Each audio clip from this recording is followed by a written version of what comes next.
ಜೈಲು ಅಂತ ಅಂದರೆ ಅದು ಅಪರಾಧಿಗಳಿಗೆ ಶಿಕ್ಷೆ ಕೊಡುವ ಜಾಗ ಅಲ್ಲ, ಅದು ಅಪರಾಧಿಗಳ ಮನಪರಿವರ್ತನೆಯ ಜಾಗ ಆಗಬೇಕು ಅಂತ ಯಾರೋ ಒಬ್ಬರು ಹಿರಿಯರು ಹೇಳಿದ್ರು.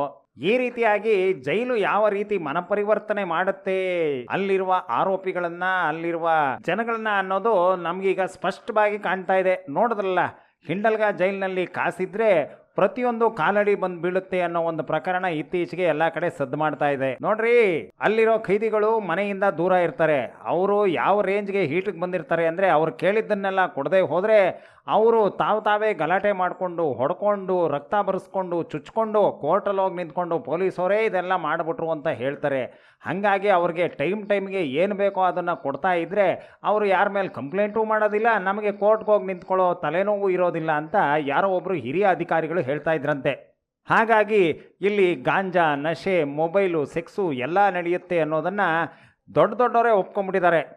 ಆದರೆ ಇಂಥ ಸಂದರ್ಭಗಳಲ್ಲಿ ಅಧಿಕಾರಿಗಳೇ ಕೆಲವು ಸಲ ಹಳಿ ತಪ್ಪಿರೋದು ಗೃಹ ಇಲಾಖೆಯ ಮುಜುಗರಕ್ಕೆ ಕಾರಣವಾಗುತ್ತೆ.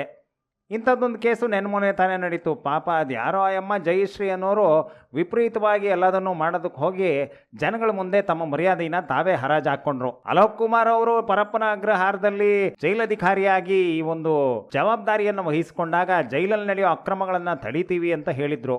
ಅದು ಪರಪ್ಪನ ಅಗ್ರಹಾರ ಜೈಲಿಗೆ ಮಾತ್ರ ಸೀಮಿತನಾ ಅಥವಾ ರಾಜ್ಯದ ಎಲ್ಲೆಡೆ ಇರೋ ಜೈಲುಗಳಿಗೂ ಇದು ಅನ್ವಯ ಆಗುತ್ತಾ ಅನ್ನೋದನ್ನು ನೋಡೋಕೆ ಹೋದರೆ ಇಲ್ಲಿ ಅವರ ನಿರ್ಧಾರ ಬೋರಲು ಬಿದ್ದೋಗಿದೆ. ಗೃಹ ಮಂತ್ರಿಗಳೇ ಇನ್ನಾದರೂ ಎಚ್ಚೆತ್ಕೊಳ್ಳಿ.